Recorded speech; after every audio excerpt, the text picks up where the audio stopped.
Asia cup শুরু হবে আগামী সেপ্টেম্বরে। তার আগেই আপাতত বাংলাদেশের কোনো ম্যাচ নেই। তাই এই ফাঁকা সময়ে একটি সিরিজ আয়োজনের চেষ্টায় ছিল বিসিবি। এবার ভোটের সূত্রে জানা গেছে, বিসিবির আমন্ত্রণে সাড়া দিয়েছে নেদারল্যান্ডস। আগস্টেই তারা বাংলাদেশে আসবে।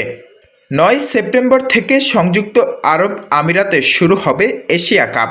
এই বিরতির সময় ভারতের সঙ্গে সিরিজ খেলার কথা থাকলেও তা পিছিয়ে গেছে।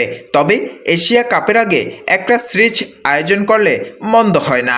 লিটন দাস নিজেও অবশ্য একথা বলেছিলেন। সম্প্রতি বিসিবি ক্রিকেট পরিচালনা বিভাগের প্রধান নাজমুল আবেদিন ফাহিম জানিয়েছেন, বড় দল না পাওয়ায় নেপাল বা নেদারল্যান্ডসের বিপক্ষে সিরিজ খেলতে চায় বাংলাদেশ।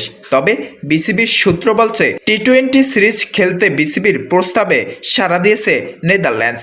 জানা গেছে, 19 থেকে 25 সেপ্টেম্বরের মধ্যে নেদারল্যান্ডসের বিপক্ষে অনুষ্ঠিত হতে পারে 3 ম্যাচের এই টি-20 সিরিজ। সিরিজের সময়সূচি প্রায় চূড়ান্ত, এখন বাকি শুধু আনুষ্ঠানিকতা। এশিয়া কাপে গ্রুপ বিতে পড়েছে বাংলাদেশ।